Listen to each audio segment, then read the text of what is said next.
Monsieur le Président de la République de Côte d'Ivoire, Monsieur le Président de la République du Ghana, Monsieur le Vice-président, Mr. Vice President of Nigeria, Monsieur le Vice-président de la Côte d'Ivoire, Madame la Première ministre du Gabon, Monsieur le Premier ministre de Côte d'Ivoire, Mesdames et Messieurs les ministres, Mesdames et Messieurs les présidents d'institutions, chers participants, chers amis, Akwaba, bienvenue, comme on dit en Côte d'Ivoire, bienvenue à cette 8e édition du Africa CEO Forum. C'est un immense plaisir de vous retrouver en présentiel après 2 années de pandémie Covid si difficile. C'est un immense plaisir de vous retrouver après 2 années de visioconférence, Zoom, Teams, dont je crois qu'on peut tous convenir qu'elles ne remplaceront jamais le contact et la qualité des échanges que nous pouvons avoir dans cette conférence. Et c'est un immense plaisir, Monsieur le Président, de nous retrouver à Abidjan, en Côte d'Ivoire. Merci à tout le gouvernement ivoirien pour le soutien qu'il nous a donné pour l'organisation de cette conférence. Alors, c'est un immense plaisir de se retrouver, mais ces retrouvailles arrivent à un moment très difficile. Un moment où les crises se succèdent, la crise Covid, la rivalité entre la Chine et les États-Unis, la crise entre l'Ukraine et la Russie, l'inflation, l'énergie, et où ces crises dessinent un monde nouveau, où la recherche d'autonomie stratégique, la maîtrise des futurs moteurs de la croissance va devenir pour notre continent une nécessité. Et ce que nous souhaitons, c'est qu'à l'issue de ces 2 jours de conférence, chacune et chacun d'entre vous repartent déterminés, convaincus que nous pouvons construire dans ce monde nouveau une Afrique unie face aux enjeux mondiaux, forte vis-à-vis de ses partenaires internationaux, ambitieuse dans ses nouvelles politiques économiques et industrielles et protectrice vis-à-vis de ses populations. Alors, souveraineté et prospérité, notre thème. Monsieur le Président, je ne peux pas aborder ce thème ici, à Abidjan, en Côte d'Ivoire, sans m'arrêter un instant sur les performances de votre pays, qui, je crois, a su donner l'exemple. La Côte d'Ivoire a connu une grave crise électorale en 2010 et a su, depuis, se reconstruire, se transformer et, en moins de 10 ans, devenir l'une des économies les plus dynamiques du continent. Et cette trajectoire se poursuit aujourd'hui, puisque le président Alassane Ouattara a fixé un nouvel objectif ambitieux, qui est de doubler à nouveau le PIB de la Côte d'Ivoire à horizon 2030. Cet objectif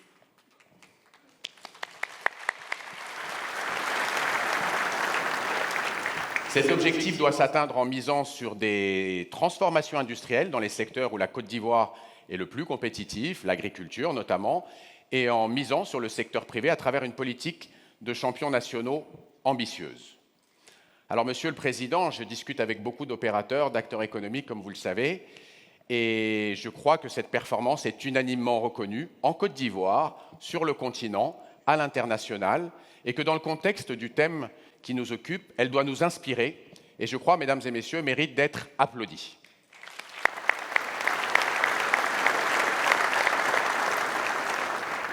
Alors, cet agréable hommage rendu, je voudrais en revenir à notre programme. La souveraineté et les nouvelles routes de la prospérité. Nous avons choisi ces thèmes parce que nous pensons que c'est également une opportunité historique pour le continent d'engager sa transformation. C'est une opportunité historique parce que le monde devient multipolaire et que ça doit normalement renforcer notre capacité de négociation vis-à-vis de nos partenaires et ça doit nous inciter à conquérir notre propre autonomie stratégique. C'est une opportunité historique également parce que le monde se décarbone et ce faisant se déglobalise. Cela va favoriser l'industrialisation locale. Je consomme ce que je produis ce que je consomme. Est-ce que ça va avoir encore du sens pour nous d'exporter de l'EVA africain pour importer des centaines de millions de dollars de pneumatiques de l'étranger, alors que nous pouvons créer des dizaines de milliers d'emplois dans ce secteur? Clairement non. Ça sera une opportunité historique aussi parce que l'énergie et les ressources minières sont à nouveau au cœur de la géopolitique mondiale. J'en veux pour preuve le bénéfice que nous en tirons déjà, puisque nous avons le retour en force du gaz africain, alors qu'il y a quelques mois, il était banni en termes de financement.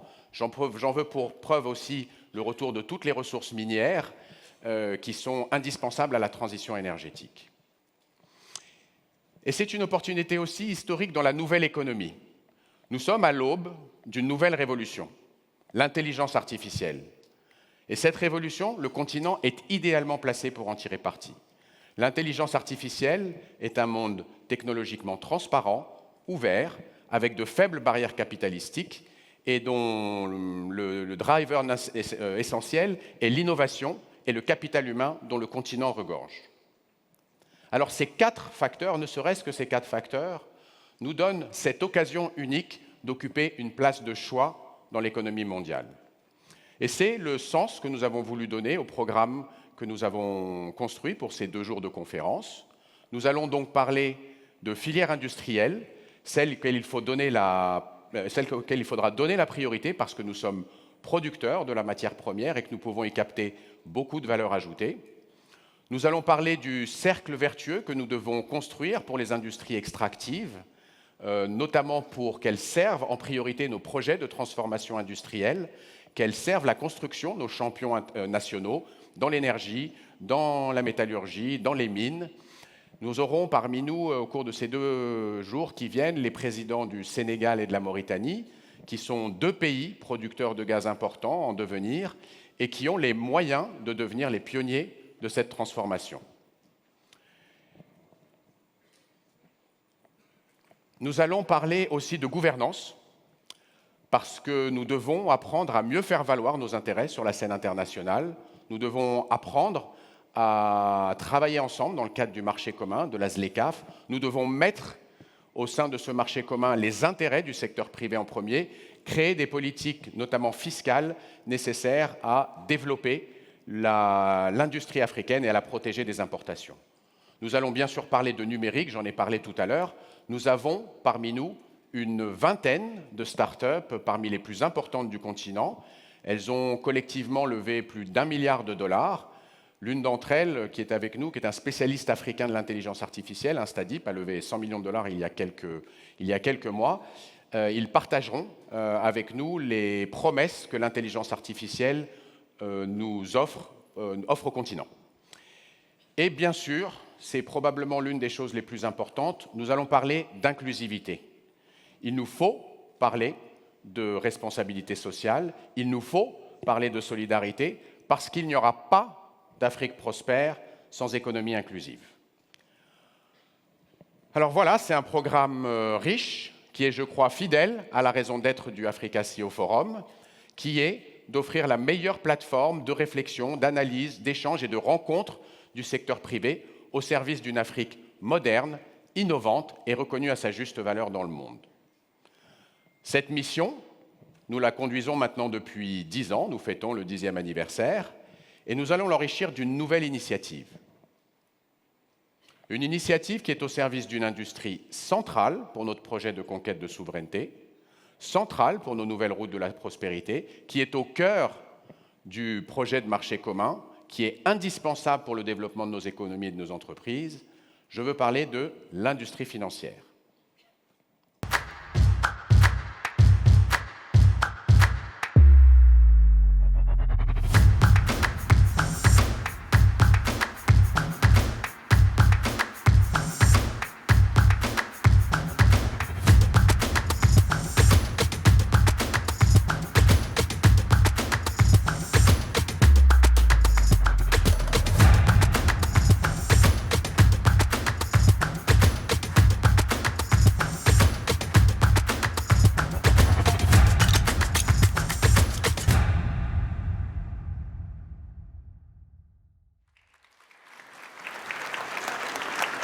Alors, si vous ne venez pas pour l'industrie financière, venez pour la musique, au moins. Donc, j'invite tous les acteurs de l'industrie financière, banques, assureurs, régulateurs, opérateurs télécoms, fintech, vous êtes nombreux parmi nous aujourd'hui, à venir à Lomé les 28 et 29 novembre pour venir construire ensemble cet Africa CEO Forum de l'industrie financière, cette plateforme de dialogue public-privé pour que nous puissions construire l'Afrique des services financiers et créer ce marché commun dont l'Afrique a besoin. C'est notre première contribution en tant qu'Africa CEO Forum à cette nouvelle quête de souveraineté et ce développement des routes de la prospérité. Voilà, Mon intervention touche à sa fin. Avant de laisser la place à la suite de la cérémonie d'ouverture, je voudrais faire quelques remerciements. D'abord, je voudrais tous vous remercier pour votre présence et pour le soutien que vous nous avez accordé pendant ces 2 années de pandémie Covid. Je voudrais remercier la SFI, son directeur général, M. Maktar Diop, son vice-président pour l'Afrique, M. Sergio Pimenta, et toute leur équipe de collaborateurs très talentueux et dévoués qui nous ont aidés à organiser cette conférence. Je voudrais avoir bien sûr un mot pour nos partenaires, nos sponsors, grâce à qui nous portons haut et fort la voix du secteur privé depuis maintenant 10 ans. Je voudrais remercier toute l'équipe de Jeune Afrique Media Group et du Africa CEO Forum qui s'est démenée depuis 12 mois pour organiser dans des conditions que vous connaissez difficiles cette conférence. Et je voudrais finir par remercier une nouvelle fois Monsieur le Président de la République de Côte d'Ivoire, Alassane Ouattara, et toute la Côte d'Ivoire pour l'hospitalité et le soutien qu'elle donne à cette conférence. Merci à tous, excellente conférence et bon séjour à Abidjan. Merci.